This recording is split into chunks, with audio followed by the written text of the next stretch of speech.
안녕하세요. 2025년 대선 전략 정치 본색 진행을 맡은 김조입니다. 오늘은 김민아 평론공화국의 총토 김민아 시사평론가. 안녕하세요. 안녕하십니까. 네. 반갑습니다. 네. 네. 본인 소개 마음 들어 하시지 않는 것 같은데 별로 마음에 안 그런가요? 들어 하시는 것 같은데. 네, 저는 접니다. 네. 네. 자, 스픽스 전계한 정치평론가 나오셨습니다. 안녕하십니까. 예, 반갑습니다. 네. 민주당의 여신 부러워요. 이지은 변호사님 나오셨습니다. 안녕하세요, 이지은입니다. 야, 제가 지난번 진행 이후에 네. 아직까지 살아남았습니다. 야, 축하드려요.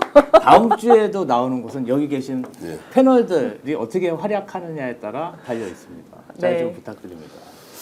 네, 오늘 첫 번째 주제는요. 오늘 방금 전에 검찰이 윤석열 서초동 사저를 압수수색했습니다.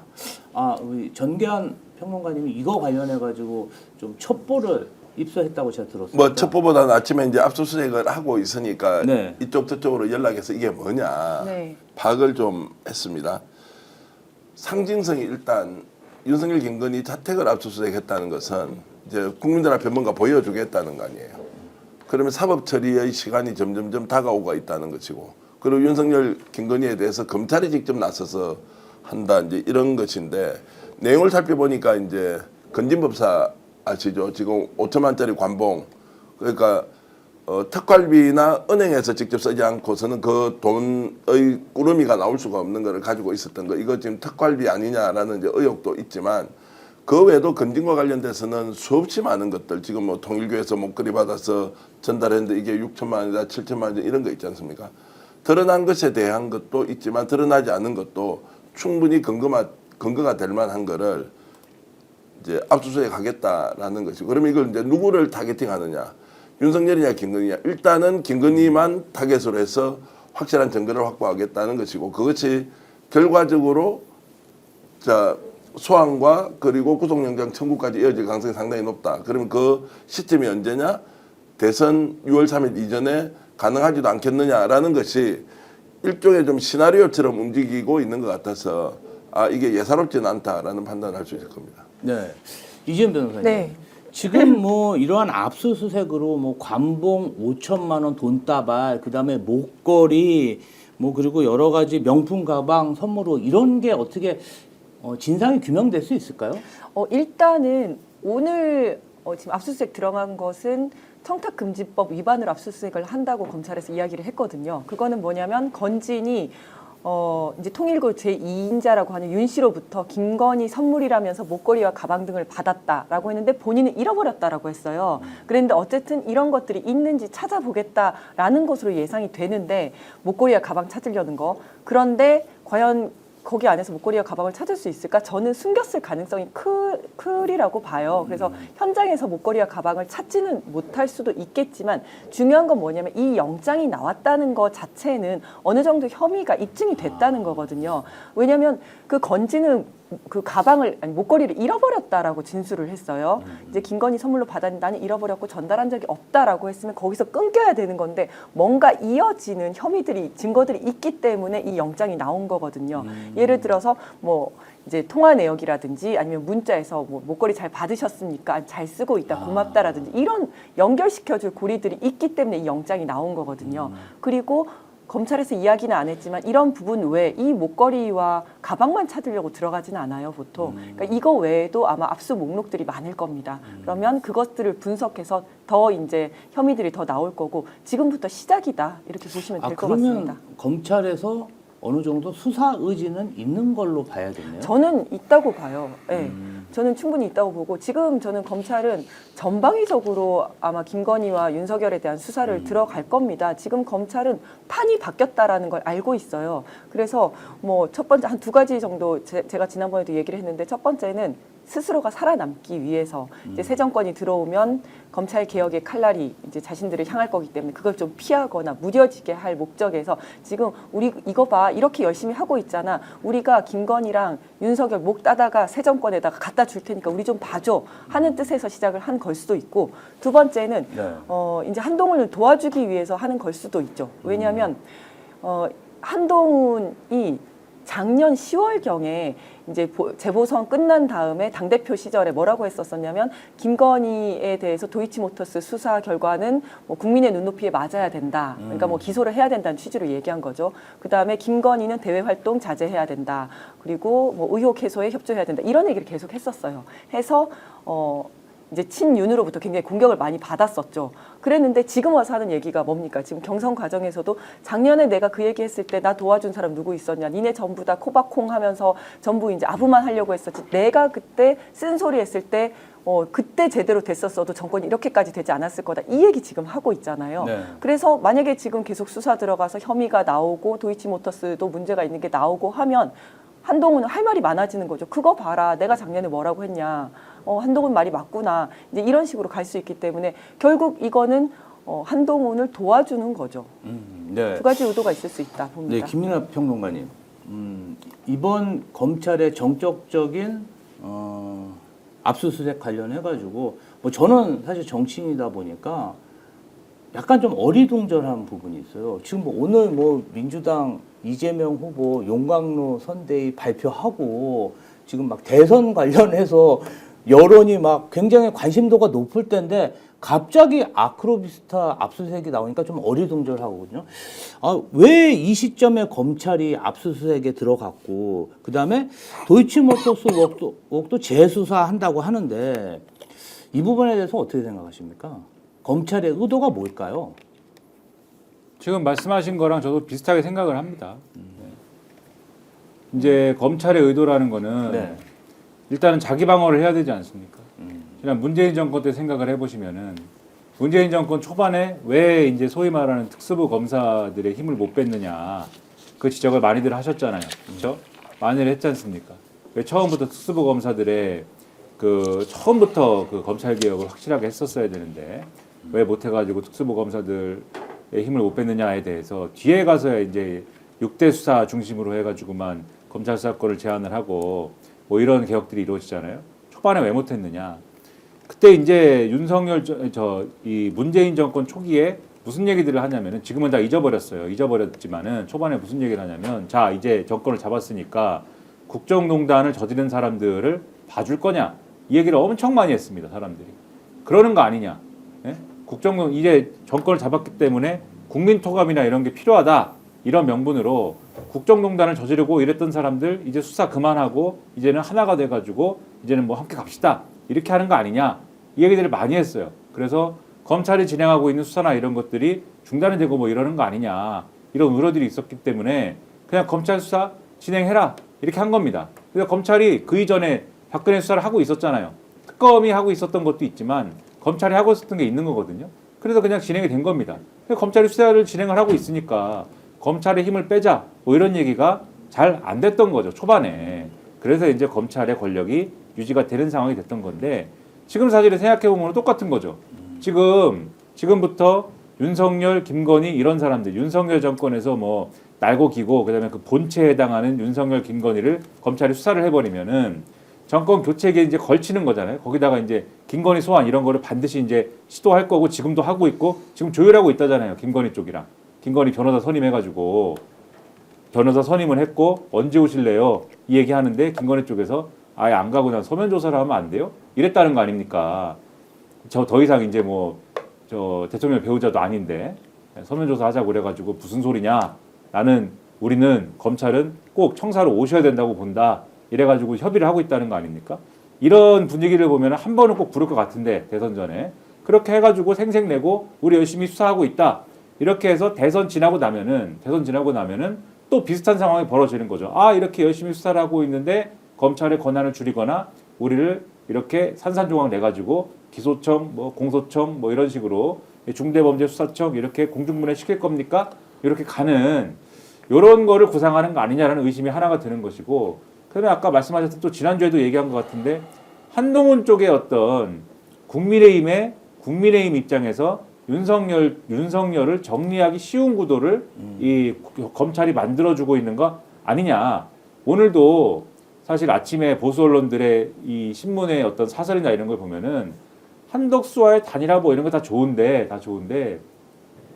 첫째 윤석열하고 명확하게 선 긋는 그러한 어떤 비전, 보수 재건의 비전 이런 거 없이 그런 단일화나 이런 거 가지고 뭐 이게 승부가 나겠느냐 이런 투의 사설을 많이 썼어요. 그러니까 그런 어떤 계기를 마련해주는 검찰 정치를 또 시동을 걸고 있는 거 아니냐 이런 의심을 해볼 만한 그런 맥락들이 오늘도 있는 거거든요. 이런 거를 종합을 해보면은 검찰이 윤석열, 김건희를 사실상 제물로 올리면서 자기들이 살아남기 위한 그러한 시도를 오늘도 하고 있는 거 아니냐 이런 의심이 드는 겁니다. 네. 자, 우리가 의혹을 가지고 보면 지금 검찰의 수사가 결국 윤석열, 김건희와 짜고 치는 고스톱일 수 있다. 자, 본인이 궁지에 몰려 있으니 지금 검찰에서도 정상적으로 수사하고 있는 것, 자, 이런 걸 보여줌으로써 이 사람들이 이제 수사를 받으니까 너무나 당연하네. 이제 이런 거보다는 그래 나 이제 수사 받을 테니까 선거는 선거대로 그냥 알아서 치러. 네. 내 잘못한 거 잘못한 것대로 그냥 사법 처리 받을게. 이제 이렇게 볼 수도 있고요. 아니면 자, 한동훈이 지금 뜨고 있으니까 한동훈한테 좀 유리한 것. 민주당이 지금 독주 체제를 구축하고 있지 않습니까? 이거 좀 뭔가 상쇄시키는 효과가 있지 않겠나. 이제 이런 기대는 하면서 할 수 있는데 중요한 것은 지금 국민들은 검찰 수사를 믿지 않는다. 아무리 그들이 진실의 기반 위에서 한다고 하더라도 절대 당신들을 믿을 수 없어. 무조건 대선 끝나고 새정부 출범하면 특검으로 특검 가야 가서 된다. 시시비비 다 밝혀야 한다라는 것은 이제 명확하기 때문에 저 자체를 우리가 와 검찰이 수사 잘하네 이제 뭔가 김건희 꼬린 시키겠다 이렇게 이제 하는 것은 그냥 지켜만 볼 뿐이지 저서를 신뢰하기 때문에 또는 믿어서 제대로 할 것이다 이렇게 갈 필요는 없을 것 같고요. 분명한 것은 윤석열, 김건희를 타겟으로 수사를 하는데 강도를 점점 높여간다. 거기에 건진이라는 자가 숨어 있다가 갑자기 튀어나왔는데 명태균 건은 어저께 나와서 명태균이 저렇게 떠들어도 이제는 나올 게 다 나왔단 말이에요. 건진과 관련돼서는 훨씬 더 많은 것이 나오는데 이것은 우리가 모르는 권력형 비리 같은 것이 터져 나올 수 있다. 자, 이것을 이제 예의주시하고 봐야 하고요. 또 중요한 것은 김건희가 그럼 이런 상황에서 좋아 스타일로 보면 나 수사 받을게 소환될게 그래 구속영장 청구해 이렇게 하겠느냐. 이 사람 스타일로 보면 어떤 걸 좀 터뜨려서 본인이 다 죽자고 폭탄을 터뜨릴 수도 있어요. 그게 또 뭔지 우리가 알 수 없는 것이고 윤석열이 여기서 반발을 한다 공개적으로 지금은 자유인이기 때문에 이 압수수색에 대해서 한마디 할 거 아니에요? 이거 뭐냐 너희들이 너희들 캐비넷 다 가지고 있는데 다 한번 까볼까? 다 자폭할까? 이렇게 나올 수도 있기 때문에 여러 가지 상황을 지금 현재는 딱 이것이다라고 예단해서 볼 이유는 없다. 어떻게 지금 이게 파장이 퍼져서 각기 다른 영역에서 우리가 예상치 못하는 뭔가 폭로나 새로운 정보가 충분히 나올 수 있다라는 관점에서 좀 이렇게 쳐다봐야 한다고 봅니다. 왜 제가 이야기했는지 그러니까 웃으세요? 검찰이 3년 동안 뭐 하다가 지금 대선 한 달 앞두고 전격적으로 이렇게 압수수색하는 게 저는 좀 너무 좀 어이가 없어요. 어이가 없고 이제 이상하고 말이 안 되죠. 예. 그러니까 그 검찰이 왜 하느냐를 우리가 따져서 묻는 것은 분석은 몇 가지로 할 수 있지만 어쨌든 팩트는 지금 압수수색을 했다는 거 아니에요. 네. 그럼 이제 한 것이기 때문에 이걸 안 다루고 야 검찰 믿을 수 없으니까 압수수색 하는 것도 그냥 제끼고 가 이렇게 할 수는 없고 이 안에서 뭔가 커다란 그림 또는 그 그림을 우리가 예상을 할 수 없지만 각기 다른 그림을 그리면서 충돌이 일어나면서 새로운 정보, 새로운 폭로 같은 것이 충분히 나올 수 있다라고 우리가 예측하면 되겠습니다. 네. 근데 이지은 변호사님, 네. 제가 진짜 궁금한 게 네. 있는데요. 그 공개된 5만 원짜리, 5천만 원짜리 관봉권 돈다발 네. 비닐에 싸져 있는 그 출처를 수사하기가 그렇게 어렵나요? 저는 뭐 이렇게 뭐 다 적혀 있길래 금방 찾을 것 같은데 아직까지 출처가 밝혀지지 않고 있어요. 저는 그 출처는 금방 나올 거라고 봅니다. 그리고 그거를 준 사람은 당연히 기억하고 있을 거거든요. 5천만 원짜리 관봉을 누구한테 줬다면 관봉 자체가 잘 나가는 일이 없는데 누구에게 줬다면 그거 자체를 기억을 하고 있을 겁니다. 거기에도 당연히 일련 번호가 있을 거고 근데 이제 다른 언론에서 들어보니까 일련 번호가 나갔지만 그게 일련 번호가 누구에게 나갔다라는 것을 기록을 안 한다는 겁니다. 그래야지 보통 이제 검찰 특활비로 많이 사용이 된다는데 그래야지 특활비가 추적을 안 당할 수 있기 때문에 그렇게 한다고 하는데 어느 즈음에 언제 즈음에 그거를 준 사람은 당연히 기억을 할 겁니다. 그래서 저는 이거 수사한다면 누가 누구에게 어떤 이유로 줬고 뭐 이런 내용들은 금방 나올 거다 이렇게 생각합니다. 그러니까 관봉권의 출처 역시도 지금 약간 캐비넷처럼 이렇게 출처를 지금 밝히지 않을 뿐이지 네. 어느 정도 수사는 됐다, 출처는 밝혀졌다 이렇게 보는 게 합리적인 거라는 거죠. 제가 좀 더 나가면 알고 있겠죠 당연히. 다만 이걸 까지 않죠. 그 압수수색 하는 거 아니에요. 그럼 이 압수수색의 상징성이 뭡니까? 그러면은 통일교에서 받았다는 다이아몬드, 뭐 목걸이 6점만 7점만이 짜리 그거 압수수색으로 갔겠어요? 관봉까지 포함되어 있었을 테고 또 혹시라도 관봉에 아직까지 쌓여 있는 그 돈이 특활비가 안에 있을 수도 있는 것이고 그래서 전격적으로 압수수색을 했다고 보는 것이 합리적이고요. 알고 있겠죠. 다만 까지 않죠. 왜냐하면 검찰은 이미 정치를 하고 있는 것이고 여기에 대해서 반응을 보면서 어디까지가 진실, 아니 진실 중에서도 어디까지 공개를 할 건지 말 건지 지금 계산하고 있지 않겠습니까? 관봉도 나온 게 어딘지 모른다고요? 한국은행에서 관봉을 보내는 데가 정해져 있고 그 관봉에 간 출처를 자기들이 조사만 해보면 몇 번이 어디로 갔습니까? 아, 대통령실 쪽으로 갔습니다. 국정원 쪽으로 갔습니다. 검찰 쪽으로 갔습니다. 이걸 모르겠어요? 저는 그렇지 않다. 왜냐하면 그 돈을 자기 마음대로 무제한으로 이렇게 발행해서 돌리는 게 아니잖아요. 그렇죠. 예. 그러니까 그것은 저는 알고 있다라고 보는 것이 합리적이라고. 네. 그러니까 애초에 우리가 관보원권 사진을 어떻게 보게 됐겠습니까? 그걸 어떻게 알겠어요 우리가? 그 사진이 어디서 나왔겠습니까? 검찰에서 나왔을 것 같습니다. 그러니까 웃기잖아요 지금 그게. 그 애초에 건진 이 마법사 궁정 마법사가 애초에 그 2018년에 이제 그 공천 비리로 애초에 잡혀간 거 아닙니까? 그렇죠. 잡혀갔는데 그때 이제 구속이 안 됩니다. 놀랍게도 예, 구속이 안 돼요 그때 구속이 안 돼서 나옵니다. 근데 놀랍게도 구속이 안 됐는데 핸드폰은 또 검찰에 갖고 갑니다. 그러니까 구속영장을 신청했는데 구속이 안 돼요. 네. 근데 핸드폰은 그냥 검찰이 갖고 있습니다. 음. 그래서 그 폰이 이제 법사폰입니다. 그 유명한. 네. 그 법사폰은 계속 검찰이 포렌식도 하고 뭐 여러 가지를 해요. 건지는 풀어주고. 그러니까 그 검찰이 풀어줬다기보다는 영장이 기각이 됐는데 영장 그 청구를 허투루 했으니까 그게 기각이 됐겠죠.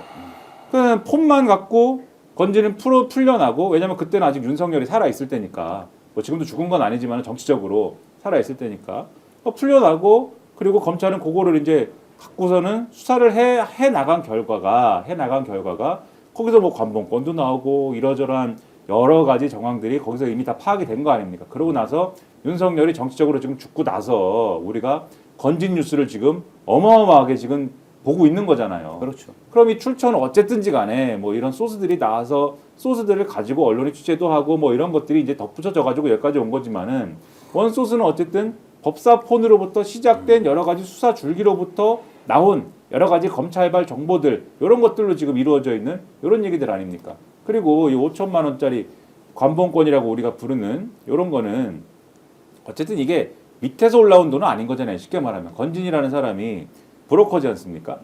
뭐 말로는 법사라고 하는데 기도를 해주는 사람이라고 하는데 기도를 해주는 게 아니고 뭐 브로커를 하는 거지 않습니까?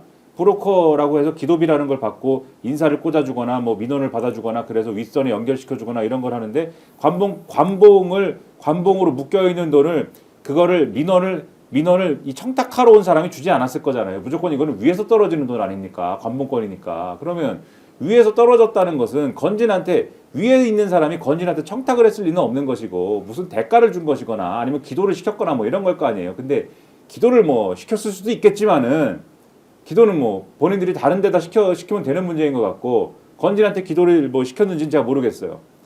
뭐 그랬을 수도 있겠죠. 기도를 열심히 했을 수도 있습니다. 마법사니까. 네.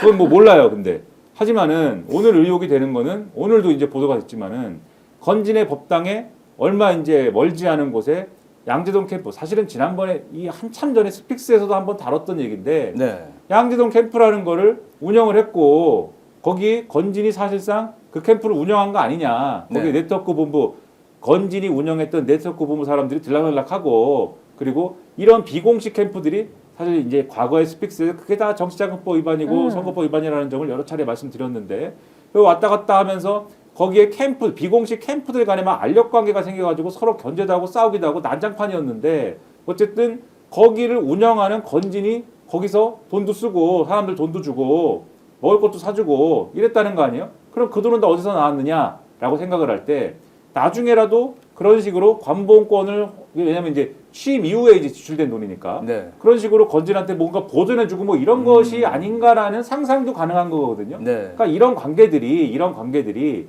관봉권 하나로 뒷받침되는 게 아니라 법사폰에서 오고 간 메시지라든가 아, 이런 걸로 다 뒷받침이 되는 거잖아요. 네. 그러면은 애초에 질문으로 돌아와서 검찰이 이거를 모를까 이런 관계들을 관본권이 어디서 나왔느냐 추적이 중요한 게 아니고 그것도 물론 중요한데 왜냐하면 이걸 뒷받침하는 근거니까 이게 애초에 무슨 관계냐 건진이 무슨 일을 해왔느냐 그리고 이 관계들을 뭘로 지금 이 뒷받침을 할 거냐 증거가 뭐냐 이런 거는 이미 제가 볼 때는 검찰이 이미 큰 그림을 다 그려놓고 있는 상황일 거라는 거다. 다 준비가 돼 있다. 그렇죠. 지금은 요 맞추는 증거들을 추가하는 그 정도인 것이지 이미 다 아는 거죠 검찰은. 그러니까 어떻게 보면 이미 검찰은 2018년도부터 대통령에 대한 캐비넷을 갖고 있었던 거예요. 그러네요. 그걸 쭉 가지고 있다가 그때는 못하고 말 잘 듣고 있다가 지금 이제야 그걸 하나씩 깐다라고 볼 수 있는 거죠. 제가 이렇게 세 분 말씀 들으니까 검찰이 아주 잘 준비돼 있던 전갈 보도, 절대 반지를 때가 되니까 깠다. 사실은 뭐 돈을 몇 억씩 주고받은 것보다 5만 원짜리 관본권, 돈다발, 그리고 명품 보석, 목걸이, 그다음에 명품 가방. 이게 사실 대중들한테는 실물, 사진이 있잖아요. 그렇죠. 자극적이죠. 호기심을 굉장히 자극하고 관심을 그리고 또 어차피 여론이라는 게 김건희, 윤석열 붙으면 엄청 폭발력이 있거든요. 잘 팔려요. 그러니까 검찰이 치밀하게 이런 것을 기획했다 이렇게 봐야 되겠군요. 정계한 평론가님 한 말씀 해주세요. 제가 비유를 좀 해보겠습니다. 이게 굉장히 중요한 얘기고 제가 처음으로 문제 제기를 할 수도 있는데요. 네. 건진 문제는 이게 예사롭지 않습니다. 명태균 게이트가 처음 터졌을 때 제가 장성철 소장하고 처음 만났을 때 장 소장이 방송에서 스픽스에서 역술인이라고 했고 그 얘기를 듣고 이게 심상치 않아서 국민의힘 쪽의 당대표 격으로 지내셨던 분을 만나서 이게 어떤 일입니까 하니까 굉장히 큰 일이 내재돼 있을 것이다. 그런 소문이 아주 많이 그때부터 제가 국힘 의원들을 만났습니다. 자, 그래서 나중에 이제 실체를 보니까 명태균은 역술인이 아니에요. 표현을 그런 방식으로 하긴 하지만 이 사람이 역술인도 아니고 국정농단에 직접 개입을 했지 않습니까? 여론 조작까지 하고 지금 건진 문제를 볼 때 건진이 검찰과 동떨어져 있는 아주 독특한 세계에서 기도비를 받고 기치료를 해주고 그러면서 본인이 브로커 역할을 했다 이렇게 보면 절대 안 된다는 거예요. 이 사람은 아까 검찰이 뭔가 그림을 그린 걸 하나 지금 던져낸다는 거지 않습니까? 저는 그렇게 보지 않아요. 검찰 위에 놀고 있었죠. 다 알고 있을 거예요. 지난 2010년 이후에 2007년 MB정권 이후에 그럼 한 20년 정도 됩니다. 검찰과 관련된 인맥들을 누가 통제하고 관리했느냐. 소위 말하는 보수 진영에서 누가 검찰과 선을 가지고 뭔가 부탁을 하고 주고받고 하는 역할을 건진이 했을까 안 했을까? 알만한 사람은 다 알 거예요. 아마 이 방송을 보시는 검찰 쪽이든 그 다음에 전직 검찰 출신이든 건진이 어떤 존재였다는 것을 정권과 가까이 있었던 사람은 다 알고 있을 거예요. 그러면 건진이 지금 윤석열, 김건희 밑에서 뭔가 작업을 했다라고 볼 거냐. 윤석열, 김건희가 대선 후보가 되기 전에도 이 건진과 관계를 맺고 있었다면 건진을 통해서 정권을 만드는 과정에 뭔가 밑그림을 건진이 그려 설 수도 있다. 여기에 통일교가 연결이 돼 있다. 여기 신천지가 연결이 돼 있다는 의혹입니다. 이제 나중에 고발하지 마세요. 의혹이 있다. 의혹이 있다. 자, 이 전제로 보면 검찰은 그 하위 개념으로 있는 거예요. 그럼 검찰이 지금 이걸 수사를 하겠다는 거 아니에요? 제가 이제 하나 예를 들면 헌법재판소에서 8대0으로 나오기 전에 5대3으로 되더라기다 아니다라고 할 때 어느 시점에 8대0으로 정리되는 그 계기가 있었을 거 아닙니까? 정의의 관점에서 진실을 밝힌다는 관점에서 건진 수사를 전면적으로 검찰이 모든 것을 까발리고 다 털어내자라고 할 수 있느냐 없느냐 저는 없다고 봅니다. 특검에서 반드시 이 문제를 가져가면 특검에 제가 제보할 것도 있어요. 제가 들은 이야기가 많이 있을 거 아닙니까? 건진과 관련해서 완전히 발본색원한다는 생각으로 어떻게 대한민국의 보수정당 또는 수구 정치 세력들이 특정인과 결탁해서 검찰을 좌지우지하면서 역할을 했느냐. 이 사람은 대통령의 최측근과도 연결이 됐고 이미 지금 파면된 윤석열, 김건희의 위에서 놀아설 수도 있다라는 전제로 접근해야 한다. 제가 이 말씀을 드리는 것은 장난치고 내가 지금 뭔가 한다는 거 보여주고 정권화에게 좀 잘 보여고 싶다 이런 차원의 문제가 아니라 건진 문제는 아마 터뜨리려고 마음을 먹으면 엄청난 내용이 그래서 제가 명태균은 명태고 비유를 하자면 건진은 고래다.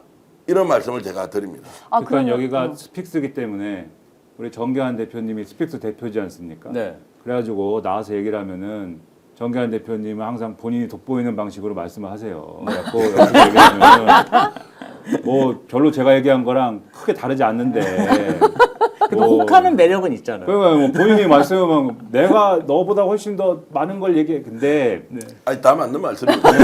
보는 관점이 이게 훨씬 더 이 사람의 영향력이 네. 크다라는 전제로 좀 가야 돼요. 제가 이제 요것과 이제 비슷한 말씀을 좀 드리면은 네. 그 비슷한 말씀인데 건진은 이미 윤석열, 김건희 이전에 존재했죠. 네. 건진이. 네. 건진이 그 이전에 존재했고 아까 2018년이라고 말씀드렸잖아요.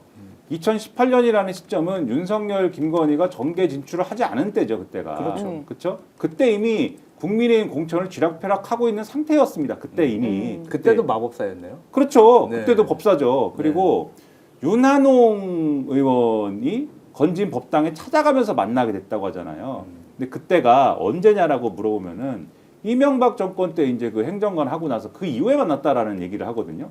그러면 그거 더 오래된 얘기잖아요. 그렇죠. 근데 그 더 오래됐는데 왜 만났냐고 물어보면은 윤한홍 의원이 아 그냥 인생 상담이나 하려고 만났다. 근데 그 아무튼 잘 나가던 사람이었던 거 아닙니까? 윤한홍 의원도 나름대로 이것저것 하면서 잘 나가던 사람이 왜 법당에 있는 건진을 왜 가서 왜 굳이 만나러 가서 인생 상담을 거기다 대고 왜 합니까? 이유가 있겠죠. 그러니까 그 이전부터 이 보수 세력에서 건진이 나름대로 여러 가지를 쥐락펴락하는 그게 뭐 브로커라고 표현을 하든지 아니면 법사라고 표현을 하든지 아니면 지금 말씀대로 뭐 고래라고 표현을 하든지 뭐라고 표현하든지 뭔가를 계속 키워둔 관계들이 있는 것이고 그리고 윤석열, 김건희 이전에 뭐가 있느냐? 그 이전에 윤핵관이 있는 거예요. 또 윤핵관이 지금 윤석열 정권에서는 김건희, 윤석열 밑에 있는 사람들이잖아요. 그렇죠. 근데 그 사람들은 윤석열, 김건희 이전부터 정치를 해오던 사람들입니다. 그렇죠. 그러니까 이런 관계들이 그러니까 권성동이라는 사람이 윤석열, 김건희 없으면 정치 못하는 사람이냐? 그렇지 않아요. 그건 아니죠. 그 이전에 누구랑 정치했습니까? 예를 들면 바른정당 갔다 온 사람이잖아요. 그렇죠? 그렇죠. 김무성이랑 같이 정치해왔고 그 이전에 그러면 누구랑 정치했습니까? 이런 게 있잖아요. 이런 관계들이. 그리고 검찰 출신이고 이런 관계들이 있는 것이기 때문에 말씀하신 대로 건진을 예를 들면은 건진과 관련된 거를 뿌리를 다 뽑아가지고 막 끄집어내려고 그러면은 뿌리를 다 뽑으려고 그러면은 국민의힘 뿌리가 다 뽑히는 거예요. 그리고 국민의힘과 연결돼 있는 그게 검찰이든 뭐든 다 뿌리 뽑히는 거예요. 그렇게까지 하려고 그러면은 역으로 얘기해서 검찰이 이번에 이 수사를 하면서 건진과 관련된 것을 다 뿌리 뽑으려고 하겠느냐? 그렇지 않겠죠. 외과 수술식으로 그들이 좋아하는 표현으로 외과 수술식으로 윤석열, 김건희와 관련된 것만 이렇게 메스로 싹 잘라가지고 갖고 오려고 할 것이다. 그게 이제 검찰 정치다. 이 말씀을 그래서 드리는 겁니다. 제가 이렇게 보니까 근데 건진 법사도 다 보험을 들어놓은 거예요. 사실은 5만 원짜리 관봉권 현찰로 준 거는 출처를 이제 추적하지 못하게 주는 사람은 그냥 현찰로 준 거 아닙니까? 출처 못 찾게. 근데 이 사람이 그것을 다 뜯어가지고 현찰로 어디 저금을 하거나 현찰로 보관한 게 아니라 관봉권을 그대로 쌀통에 몇 년간 보관했다? 이거 자체가 사실 보험 아니겠어요? 나중에 자기에게 어떤 위해가 가해졌을 때 이걸 준 사람에게 어떤 영향력을 제시하고 협박을 하려는 수단이다. 그러면 5만 원짜리 관봉권만 그렇게 보험용으로 보관했을까? 저는 다 사진으로 찍어놓고 뭔가 증거를 마련했을 것이다. 그게 법사폰이 아닐까요? 자, 제가 말씀드리면 이제 그런 거는 우리 지나가다가 골목길에 대나무 꼬챙이 꽂아놓고 여기 오면 저 뭐 사주 봐준다 이런 집 있지 않습니까? 네. 그런 쪽으로 생각하면 이 사람의 수준이 그런 정도라면 지가 증거를 뭔가 남겨놓기 위해서 했다고 우리가 이제 추론할 수 있는데요. 저는 그렇게 보지 않습니다. 네. 검찰과 워낙 강력한 인맥들을 가지고 있고 이 사람이 조정을 많이 해왔기 때문에 이 정도 우리 집에 보관한다고 해서 문제될 게 없어. 왜냐하면 받는 게 다 현찰로 받으니까 기도비 명목으로 최대 3억 원까지 받았다는 얘기가 나오지 않습니까? 자, 그렇다고 보면 뭐 이 돈을 그냥 집에 알아서 재놓더라도 누가 압수수색을 한다는 것은 건진에 대해서 상상을 못하는 위치에 있었죠. 제가 이제 전직 장관 이름도 말씀을 드릴 수 있지만 워낙 조심스럽고 제가 건진을 직접 만나서 취재를 해본 게 아니니까 여러 관련된 검찰 출신들과 인연이 아주 특별했고 그리고 검찰을 통하려면 건진 경찰 뭐 출신이시지만 경찰 통하려면 땡땡땡 이게 공식이 있습니다. 지난 한 10몇 년 동안 공식이 있어요. 그렇게 하면 다 돼요. 이 이름 이야기하면 그분 내한테 고발을 바로 할 것이기 때문에 고소를 하겠구나. 그리고 제가 이제 이름을 이야기 못 하는데 이것은 보수정치 세력 내부에 권력과 가까이 있던 사람들은 다 알고 있는 이름이에요.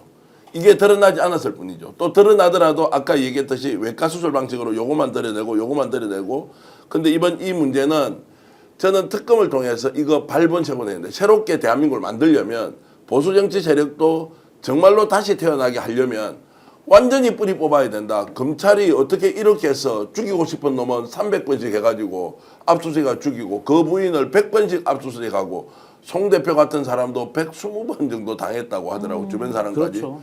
그렇게 하면서 요만한 티끌 하나를 가지고 정말 바위산 같은 걸 만들어서 저 사람은 범죄자라고 하는데 이렇게 많이 헤쳐먹고도 자기들은 무조건 내부에서 거래를 통해서 관계를 통해서 풀어내는 이런 사안들을 했기 때문에 절대로 건진을 예사롭게 봐서는 안 되고 반드시 특검을 통해서 해야 한다라는 말씀을 제가 꼭 좀 드리겠습니다. 네. 그러니까 검찰 내에는 건진 라인이 있다는 거잖아요. 그러니까 지금 이 수사가 제대로 안 된다면 이거는 뭐 윤석열, 김건희 라인이 있어서가 아니라 오히려 검찰 내에 건진 라인이 있기 때문에 그들이 수사를 제대로 안 할 것이다 이런 생각을 그렇죠. 하시는 거죠. 그렇게 해서 지금 주류가 쭉 뭐 이렇게 형성이 돼 있을 거고요.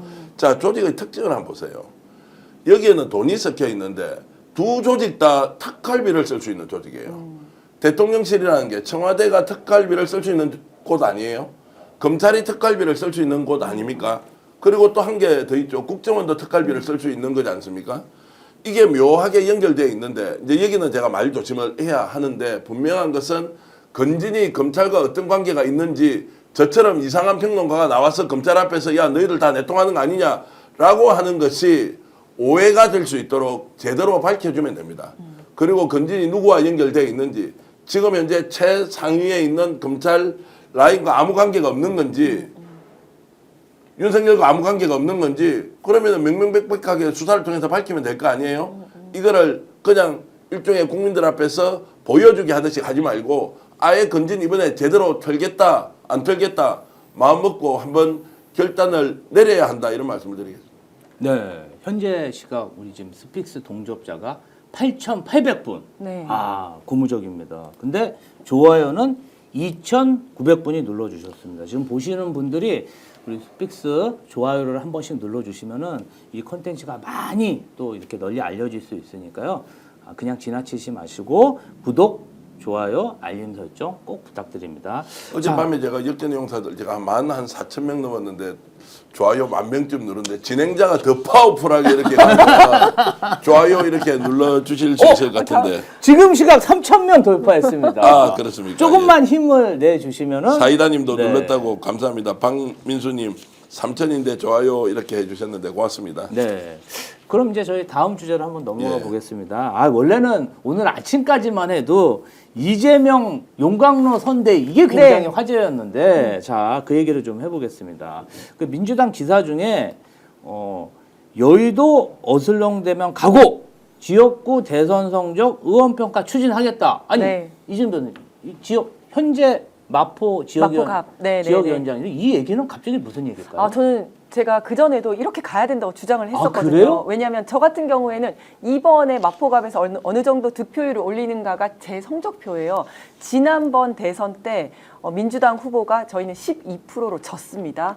그리고 지선 때도 다 졌는데 지선 때는 구청장이 10%로 졌고 서울시장이 24%로 졌고 제가 0.6%로 졌고 그다음에 교육감 때 우리가 5%로 이겼지만 마포갑의 경우에는 그 투표율이 25%도 안 됐었죠. 그렇기 때문에 저는 이번에 목표를 세우고 있고 그거를 이제 달성한다라는 생각으로 열심히 뛰고 있고 그게 제 성적표라고 생각을 해요. 그런데 사실은 이제 다른 보통 이제 선거가 있으면 지역위원장이나 국회의원은 그게 자기 선거라고 생각하고 뛰거든요. 왜냐하면 이 기회에 공식적으로 저를 또 알릴 수 있고 1번 부탁합니다라고 파란색 옷 입고 다니면서 제가 선거운동 할 수 있는 거거든요. 그래서 그렇게 합니다. 그런데 문제는 이제 지금까지 험지에 계신 분들은 내가 그렇게 열심히 선거운동을 해봤자 다음번에 뭐 안 될 거잖아요. 예를 들어서 뭐 대구라든지 이런 데는 되기가 힘들기 때문에 이럴 때 보통 이제 여의도를 어슬렁거리면서 어떻게 다음에 청와대 들어갈 생각을 하는 겁니다. 그랬던 분들이 많으셨대요. 예, 청와대를 어슬렁거리고 그래서 다음번에 청와대 갔다가 지역구를 바꿀 생각을 밭 좋은 곳으로 갈 생각을 하시는 분들이 많으신 거예요. 근데 그렇게 하면 이 대선이기 때문에 그러면 안 되잖아요. 대선이기 때문에 뭐 그 영남에서도 표가 나와야 되고 강남에서도 표가 나와야 됩니다. 그러려면 지역위원장들이 열심히 뛰어줘야 되는 거거든요. 그 이야기 하고 있는 겁니다. 아. 이거는 예. 정말 그리고 그거를 성적표로 해서 반영을 하겠다라는 거는 정말 이재명 대표의 그 성과 위주의 실용주의적 노선이 완전 반영이 된 거죠. 열심히 하겠다 내 앞에 와서 얼굴 보이고 이런 게 잘하는 게 아니다. 정말 그 지난 대선 대비 어느 정도 득표율을 높였는지 숫자로 설명해라. 성과로 나에게 보여줘라 하는 걸 딱 보여주는 거죠. 저도 이재명 후보님하고 선거를 많이 했는데 네. 이재명 후보가 입버릇처럼 얘기하는 게 있어요. 선거 사무실에는 표가 없다. 맞아요. 그래서 캠프에는 사실은 표가 없다. 선거 캠프를 뭐 2주, 3주 하는 동안 이재명 후보가 선거 캠프 오는 날은 그 선거 운동원들한테 고맙다. 나를 위해서 뛰어줘서 고맙다. 그렇게 한 바퀴 다 도는 거 외에는 거의 선거 사무실에는 오지 않고 밖에서 선거 운동을 열심히 했던 기억이 있습니다. 아무래도 대선 시즌이 되면은 어떤 국회의원분들이 좀 지역에 가서 지역 주민들의 좀 텃밭을 좀 다져달라. 맞아요. 이런 네. 좀 당부가 좀 자극적으로 여의도에 어슬렁대면 가고 이렇게 좀 자극적으로 기사가 달린 것 같은데 민주당은 좀 그렇게 이제 준비를 하는 것 같습니다. 자, 지난 대선에도 이제 이렇게 했죠. 처음에는 막 그 불이 안 붙어서 마지막에는 지역구 좀 열심히 하자고 했는데 그때도 이 뭐 나름대로의 방식이 없었겠습니까? 그런데 이제 먹히지 않았고 지금은 이제 압도적 지지율을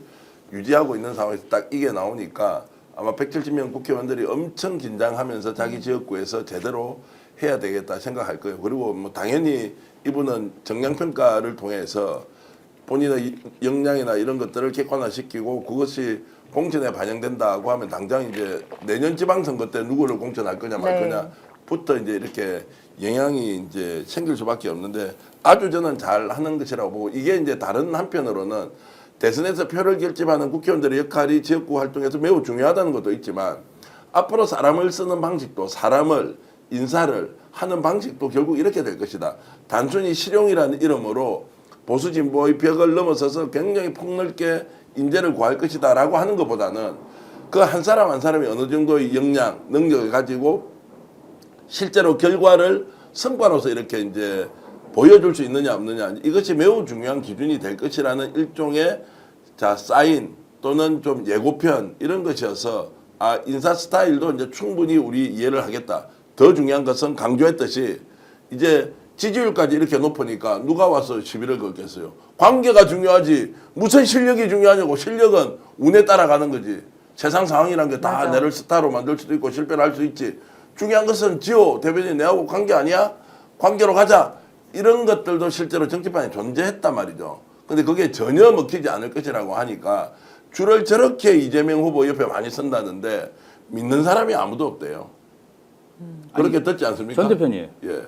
지금 이제 뭐 이재명 후보가 용광로 선대위라 그래서 보수 인사들에게도 지금 러브콜을 많이 보내고 예. 또 거기에 화답하는 보수 인사들이 있어요. 보수층에서는 이재명 후보의 용광로 선대위에 대해서 어떻게 생각하고 있습니까? 그러니까 역량 중심으로 사람을 쓴다고 하니까 실력 있는 사람은 가서 한번 해보고 싶다 이런 생각이 안 들겠어요?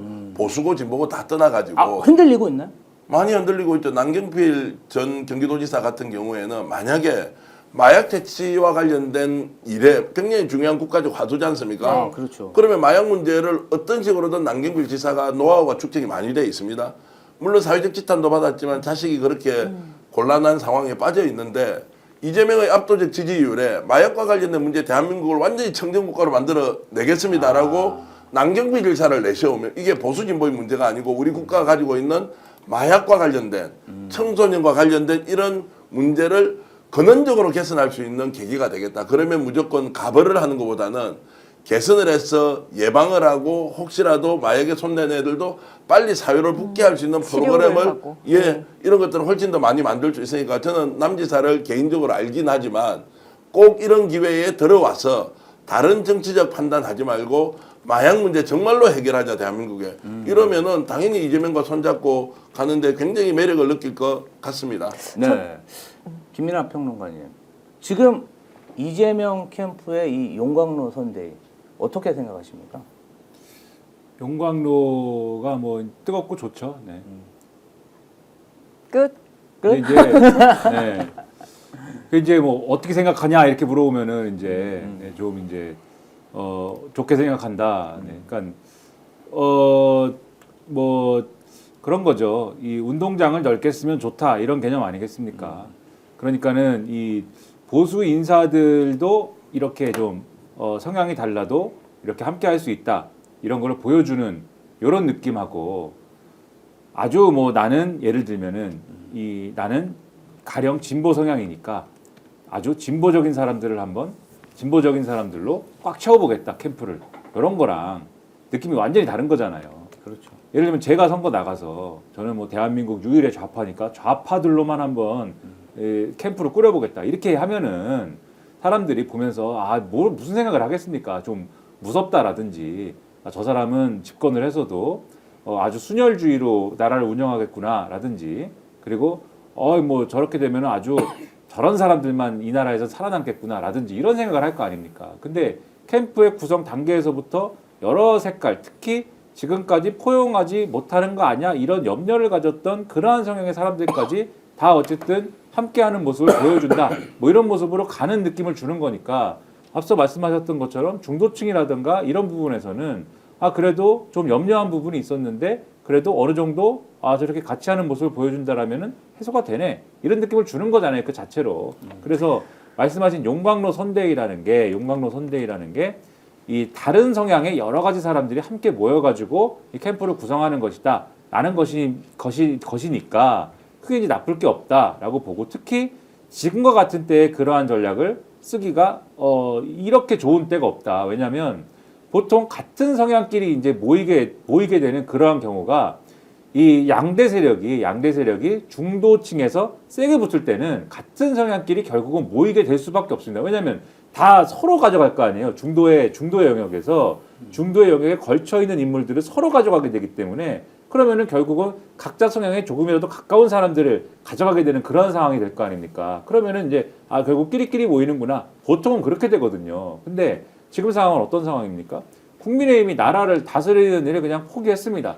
손에서 놨어요. 네. 국민의힘으로는 나라를 다스릴 수가 없다. 그게 지금 증명이 됐어요. 그런 상황에서는 국민의힘의 계열에서 국민의힘 계열 정당에서 국회의원을 해본 사람들도 이번에는 국민의힘 후보나 뭐 그게 한덕수 권한대행이든 누구든 간에 국민의힘 후보에다가 힘을 실어주는 그러한 행위를 할 수가 없다. 그렇게 생각을 할 수밖에 없는 상황에서 이재명 후보가 보수 인사들까지 다 포괄해가지고 캠프를 꾸린다라고 하면은 그쪽에 좀 힘을 실어줘야 되겠다. 이런 생각을 할 수가 있는 조건이 형성이 되는 거거든요. 그래서 지금 과거에 이제 뭐 예를 들면은 뭡니까? 뭐 한나라당 뭐 이런 시절에 몸을 담았던 인사들까지도 한번 이재명 캠프에 좀 문을 두드려 볼까? 이런 맥락이 형성이 된다는 거 아니에요. 그래서 몇 명 지금 전직 의원들도 지금 캠프에 결합한다는 거 아닙니까?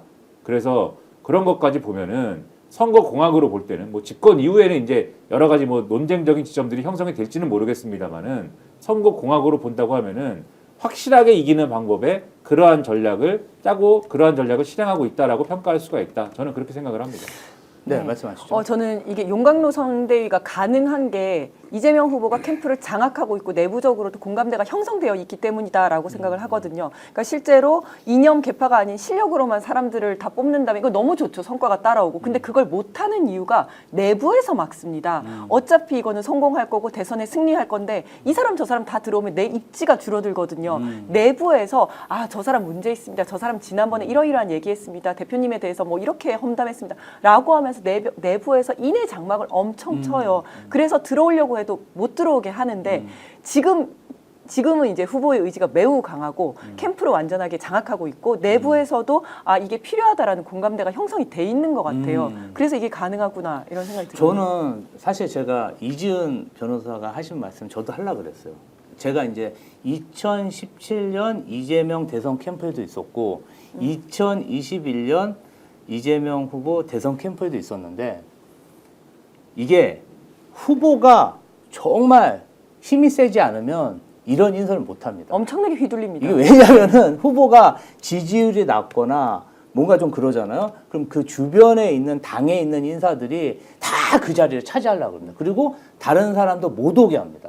그래서 후보가 사실은 선거 때는 을이거든요. 그러니까 그런 사람들이 나랑 선거 운동하다가 아, 이 후보 이런 식으로 하면 나는 열심히 할 수 없어. 나 내일부터 출근 안 할래. 이러면 또 막 찾아가야 되는 거예요. 그 앞에서 서 있고. 근데 지금은 사실은 이재명 후보가 이러이러한 생각을 가지고 있으니까 이렇게 하자.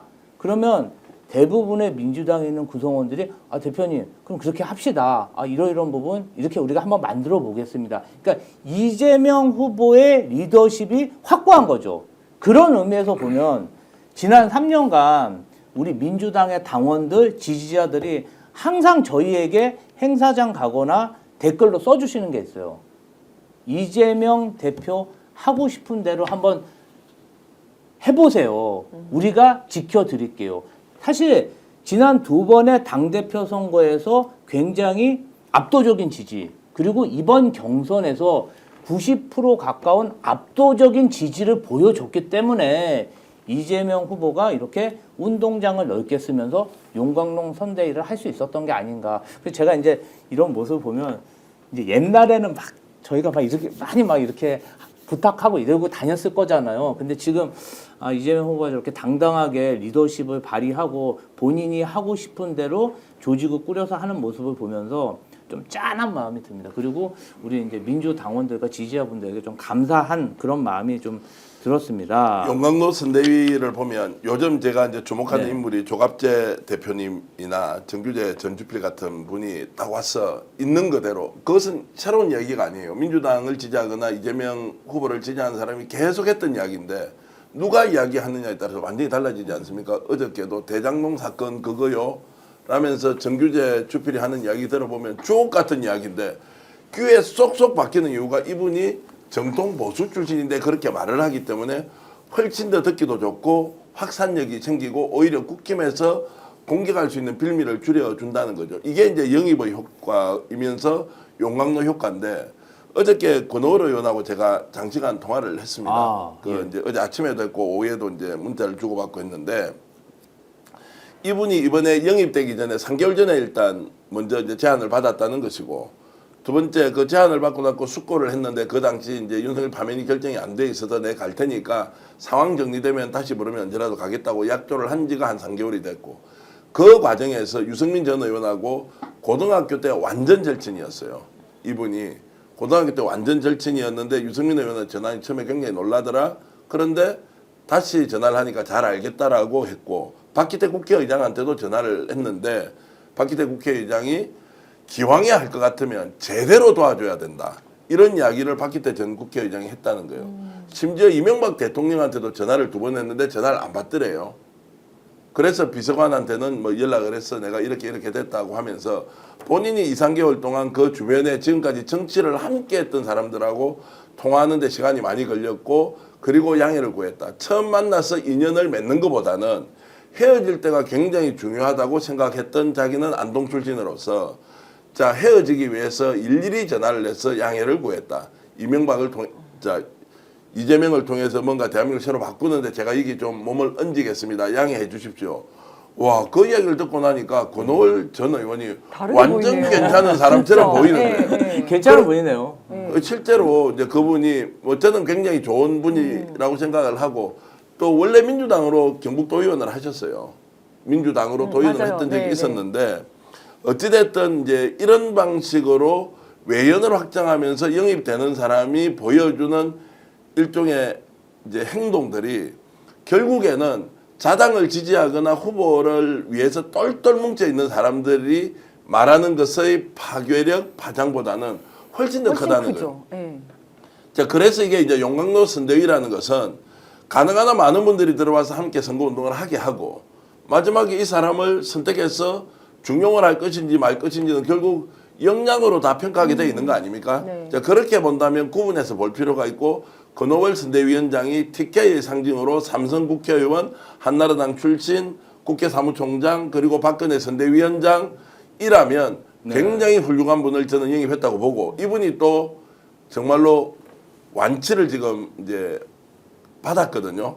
엄청 인생사에서 건강 문제 때문에 굉장히 어렵고 지금도 건강 관리를 아주 잘해야 하는데 그래도 그 완치 판정이라는 게 완전히 없어졌다 이런 게 아닌데 그래도 이렇게 이제 뛰어서 이재명을 위해서 돕겠다라고 하는 것을 보고는 와 이분의 애국심도 대단하다 이런 평가를 좀 해보고 싶습니다. 네, 마지막으로 저희가 이재명 후보 선거법 재판 상고심 선고 관련해서 한번 이야기해 볼 텐데요. 김연아 평론가님, 지금 유례 없는 이런 속도전 판결, 이 배경은 또 뭐고 어떤 결론이 나올 것이라고 예상하십니까? 그거 예단하기 어렵죠. 네, 예단하기 어려운데 뭐 그걸 뭐 어떻게 알겠습니까? 네, 모르죠. 네, 모릅니다. 네, 모르는 것이지만 네, 둘 중에 하나 아닙니까? 유죄 취지로 파기환송하거나 그렇죠. 그다음에 이 무죄를 확정하는 결과가 나오거나 근데 속보가 전해진 걸 보면은 대법원이 뭐 TV 생중계도 하겠다는 거예요 지금 TV 생중계도 하겠다고 그러고 오늘 이제 언론의 이제 보도나 이런 걸 보면은 제가 이제 느끼는 바는 대부분의 이제 그 법조계 전문가 내지는 네. 뭐 이런 분들의 생각은 무죄가 확정될 가능성이 조금이라도 더 높다 이렇게 보시는 것 같아요. 일단은 물론 이런 전망이 많다고 해서 무조건 그게 맞다라고 볼 수는 없는 거죠. 대법관들이 다 뭐 이런 전망에 따라서 가는 건 아니니까 그게 이렇게 보는 게 이미 이제 대법원의 판례라든가 그리고 이재명 대표 본인이 경기도지사 때 이제 받았던 선거법 위반 판결이라든가 이런 것들에 의해서 이미 이런 어떤 이 인식에 관련된 것에 대한 어떤 부분에 대해서는 이제 선거법 위반으로 이렇게 판단하지 않는다라는 게 확립이 돼 있고 그리고 그리고 정황을 봐도 2심에서 이제 2심에서 무죄 판단이 나온 것을 요거를 바꾸기 위한 어떤 그러한 논의를 했다라면 시일이 훨씬 더 오랫동안 걸렸을 텐데 대법관들 사이에 여러 가지 논의를 해야 됐을 테니까 근데 이렇게 빨리 결론이 어쨌든지 간에 났다는 것은 대개 이제 그 2심의 결론을 인정하는 논의가 훨씬 더 우세했기 때문에 그렇기 때문에 좀 논의가 빨리 진행돼서 선고기일을 훨씬 더 빨리 잡을 수 있었던 거 아니냐 네. 이런 얘기들이 많이 좀 오늘 보도나 이런 것들을 보면 반영이 돼 있고 민주당 내에서 이제 나오는 요 논의들을 봐도 이게 어쨌든 지금 말씀드린 그러한 근거들을 토대로 해서 이 무죄가 확정될 가능성이 높다고들 이 의원들이 얘기를 하는 것 같습니다. 그래서 그런 얘기들이 이제 언론에는 많이 인용이 된 걸로 봐서 이런 걸 종합을 해보면 제가 이제 법 전문가가 아니니까 이거를 하나하나 이제 따질 수는 없고 네. 이런 것들을 근거로 해서 판단을 해보면 무죄일 가능성이 조금 더 높지 않느냐 그렇게 보지만 다만 여전히 그러면 완전히 무죄 100%로 뭐 판단을 해야 되는 거냐 그건 아닐 수도 있으니까 그래서 물어보면 답을 나는 모르겠다 이렇게 지금 하는 거죠. 네. 이재명 변호사님. 네네. 이와 관련해서 뭐 당에서는 제가 크게 긴장감이 있거나 그런 것 같지는 않아요. 크게 걱정하는 것 같지는 않은데 네. 지지자들은 과거에 이제 윤석열 구속 취소가 있다 뒤통수 맞은 보니까 게 너무 굉장히 많죠. 당원들이 걱정을 많이 하고 있어요. 네. 그래서 민주당의 입장이나 민주당 분위기는 어떤 겁니까? 민주당 분위기는 여기 이제 법률가들이 많잖아요. 네. 그러다 보니까 굉장히 겉으로는 조심스러워하면서 이렇게 막 낙관하는 것처럼 보이지 않으려고 노력하나 사실 내부적으로는 이거는 상고 기각일 것이다, 무죄 확정일 것이라는 가능성을 굉장히 높게 생각을 하고 있습니다. 아까 굉장히 설명 잘 해주셨는데요. 상고 기각이 무죄 확정이거든요. 그거 말고는 유죄 취지의 파기환송밖에 없는데 이게 2심 판결문 너무 꼼꼼하고 자세하게 잘 써놨어요. 이걸 뒤집기가 힘든데 이 12명이 다 뒤집은 거는 굉장히 힘든데 그렇다면 만약에 갈라진다면 다수 의견과 소수 의견을 또 써야 되거든요. 이러는데 시간이 많이 걸려요. 근데 내일까지 도저히 끝낼 수가 없는 거죠. 그렇다면 저기 하나밖에 없다고 봐요. 저는. 그렇게 상고기가. 이제 네.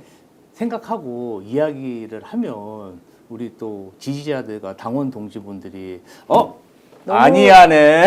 안일하게 민주당 생각하네. 아니하네. 이렇게 비판을 네. 많이 하니까 조금 제가 알고 있는 그런 지도자분들은 좀 당혹스러워 하더라고요. 또 지금 재판 과정에서 민주당에서 어떻게 할 수 있는 방법은 없잖아요. 네, 네. 판결을 지금 기다리고 있는 부분이니까 정치의 시간, 대선의 시간에 사법이 들어오니까 개입하지 마라. 예, 네. 이 또 부분에 전 대해서 대표님 계속 끙끙대세요. 얘기하고 싶어서. 네, 전 대표님. 아니 얘기하고 싶은 게 아니고 네네. 이제 사실관계 정리를 좀 이제 이렇게 하면은 일단 파기 재판을 하더라도 대책은 있다. 파기 재판을 하더라도 헌법 소원을 통해서 문제 제기를 하면 가처분을 받아들여서 대선까지는 문제 없다라는 게 이제 일단 하나가 있고요. 대법원에서 이렇게 이제 하겠다고 했는데 이게 완전히 우리가 생각하는 것과 완전히 다른 방식으로 결론을 내겠다고 하면 대법원에는 재판 연구관이 100명 정도 있습니다. 다 내부에 이제 헌법재판소보다 더 많이 있습니다. 그러면 이게 뭔가 다른 흐름들이 있어서 이미 나왔을 거예요. 왜냐하면 이것이 워낙 민감한 사안이어서 또 저기는 헌법재판소에는 지금 8인이었지 않습니까? 여기는 지금 12인 대법원장까지 포함해서 12인이 하면은 대법관도 각자 생각이 다를 수 있지 않습니까?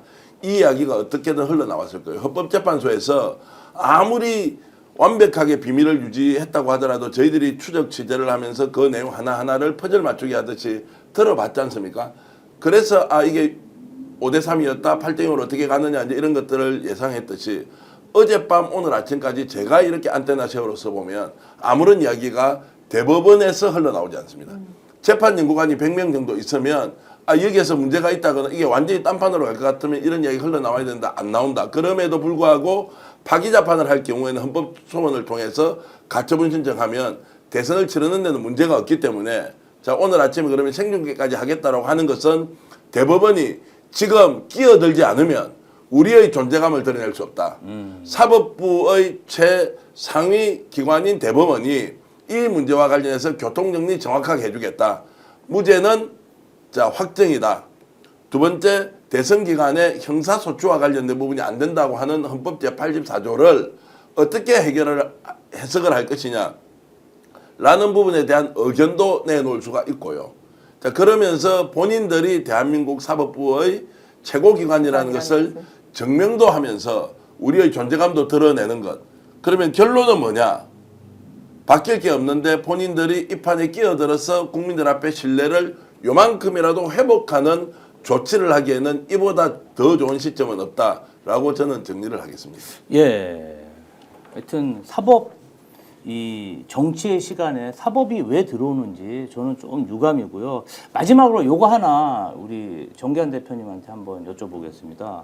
지금 한덕수 캠프가 나경원 의원의 캠프 사무실을 인수해서 입주를 시작했다. 이런 소식이 들리는데요. 사실 민주당 관행으로 보면은 어떤 후보의 사무실을 인수한다는 것 자체는 인수당한 후보가 인수한 후보를 지지한다는 의미도 있거든요. 그런데 사실은 나경원 후보가 경선을 치른 후보잖아요. 그럼 경선 후보들한테 사무실을 넘기면 굉장히 자연스러워요.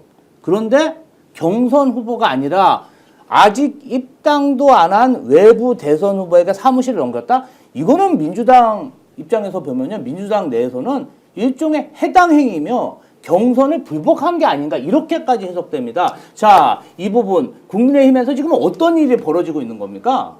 아니 한덕수를 몰겠다고 하는 사람이 정해져 한덕수 캠프의 좌장은 누굽니까? 알고 계시죠? 원희룡 전 장관이 지금 주도하지 않습니까? 원희룡 장관이 나경원 의원하고 어떤 관계예요? 대학교 친구였다, 동기였다는 정도를 뛰어넘어서 지금은 뭔가 윤석열과 함께 움직이는 사람을 이렇게 돼 있지 않습니까? 그렇게 출마를 했던 거고. 자, 이렇게 보는 것이 그럼 자연스럽게 우리는 원팀이니까 하나로 뭉치자 있고요. 지금 대선 후보 등록하려면 돈 얼마 드는지 아시죠? 3억 원의 기타금을 내야 돼요. 그리고 사무실 차리려면 돈 얼마나 많이 들겠어요. 네. 그 저는 이 돈을 누가 내야 되느냐. 무소속으로 후보가 등록하잖아요. 본인이 직접 내야 되거든요. 한덕수 그런 돈을 자기가 정말 낼까 아닐까 잘 모르겠어요. 그래서 여러 가지 경제적인 부분도 고려를 하자면 그 쓰던 사무실 그대로 받아 쓰는 것이 나쁘지 않을 거죠. 따로 차리려면 얼마나 많은 비용이 들겠습니까? 그러면 요 정도로 쓰겠다고 했으면 원래부터 나경원 후보가 사인에 들어오지 않고 떨어졌을 때부터 야 이쪽 있으니까 준비하고 있으면 우리가 쓰자라고 사전에 약조될 가능성이 있고요.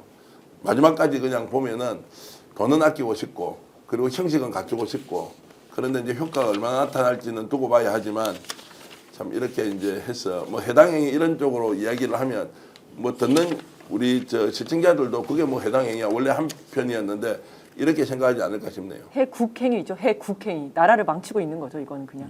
아니 근데 물론 사무실을 인수하더라도 선거법상 뭐 비용은 다 일할로 계산해서 지불해야 되는데 사실 뭐 저희는 정당인 정치 결사체로서 경선에 참여한다는 것은 승복 그 결과에 대해서 승복하고 경선에 뽑혀진 후보를 내가 지지한다는 그런 의미가 있는 건데 아니 그 후보한테 사무실을 안 넘기고 어디 입당도 안 한 후보한테 사무실을 넘긴다는 것은 그 사람한테 도움을 주는 거잖아요. 그럼 당연히 해당 행위로 해석돼야 되지 않을까요? 그러면 좀 저는- 성의가 없어요 좀. 왜냐면은 예. 성의가 좀 있어야죠. 사무실도 좀 최선을 다해서 알아보고 풍수지리도 좀 보고 예?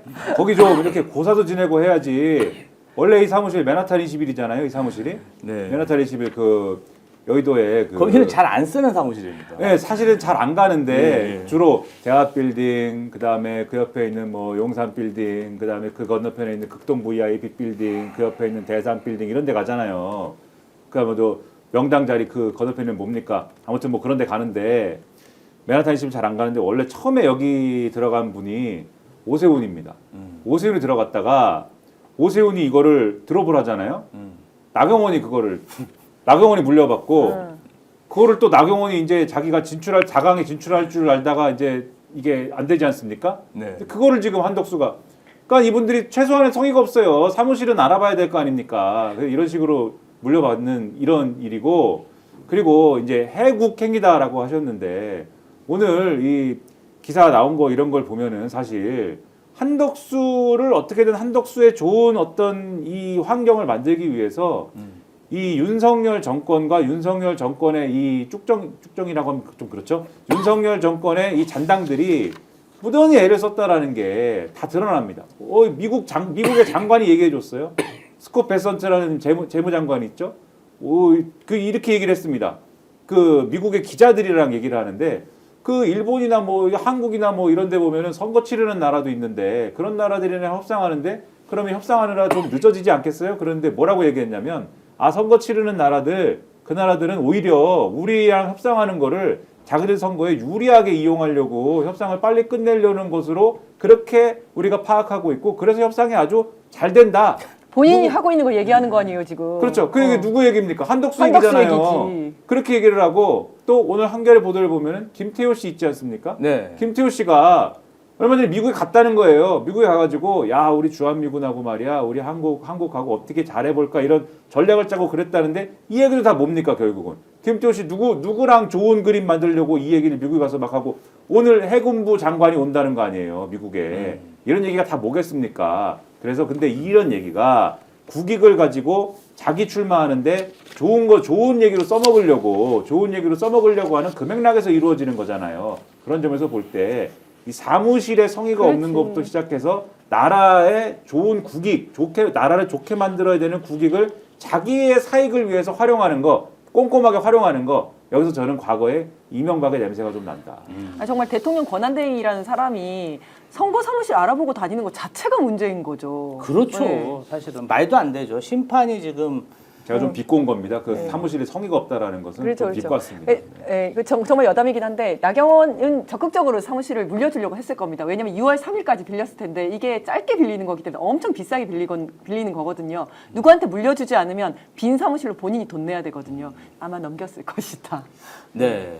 지금까지 지금 저한테 보내주는 속보나 이런 이제 검찰 수사 상황을 공유하는 이제 분이 몇 분 계신데요. 네. 지금 이게 김건희 집 지금 터는 것도 이게 예사롭지 않다. 건진과 관련된 돈 세탁 문제도 나올 거고요. 아까 제가 이제 잠깐 그리고 지금 뭐 가상화폐 이런 이야기도 있고 아까 저 뭐 관봉권 이런 거 있지 네네. 않습니까? 그다음에 기도비 명목으로 현금을 받는 게 있고 막 이게 넘어가면 요즘 하도 이제 고소 고발에 대한 위협이 커서 말씀을 다 못 네. 드리는데 아마 이게 이제 지금 뭔가 큰 게이트가 터질 겁니다. 초대형 게이트가 열릴 수 있다라는 말씀을 제가 이제 먼저 좀 던져놓고요.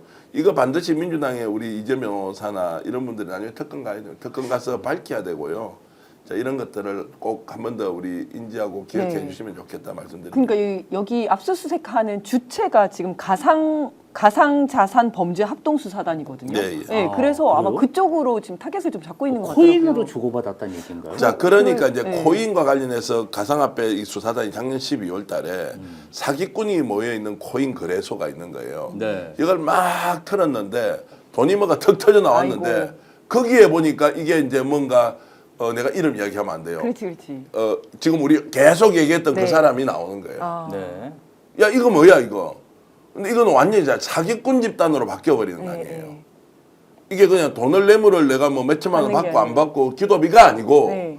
아예 이 돈을 가져와서 뻥튀기를 하는데 사기꾼 시장에서 가상화폐를 가지고 시세 조정을 했다. 이거 어디서 많이 본 거 아니에요? 지금 우리 뭐 조작 전문가들이 지금 하고 있는 네, 23억 번 거 이런 거 있잖아요. 네.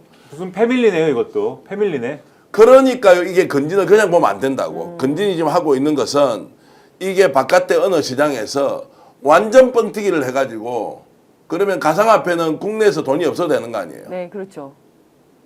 할 말 참 많은데 그 이제 어쨌든 천천히 하기로 하고요. 네. 지금은 건진과 관련된 문제를 그냥 보면 안 된다. 가상화폐 시장 그리고 남부지방법원 가상 자산 합수단에서 작년 12월부터 수사를 해오고 압수수색을 했던 것의 흔적이 나왔고 이 꼬리 중에 하나가 저쪽으로 연결이 되는 것이다라고 추론할 수 있고 이거는 지금 검찰에서 나온 정보니까 믿어도 좋습니다. 네. 건 패밀리네요, 건 패밀리. 예. 건 패밀리라고 하자. 수사가 반갑긴 한데 참 대선 시기에 이런 논의를 한다는 게 또 어떤 면에서 보면은 조금 아쉽기도 하고. 검찰도- 김기호 대변인 어쨌든 대선 적극적으로. 끝나면 네. 거전이든 특검을 통과시켜야 하고 네. 대선 끝나고 나면 이게 상상 초월의 일들이 이제 터져 나올 거예요. 워낙 많아가지고요. 김지호 대변인님이 책임지고 특검 통과시켜 주세요. 아, 저는 부탁드리겠습니다. 조금 1인 시위를 하려고요. 검찰의 증거 조작, 진술 조작 수사하라. 심우정 딸 최영욱 수사하라. 그거를 제가 오늘 그쵸, 그쵸. 지금 저희 판넬 제작하시는 업체에 하나 맡겼습니다.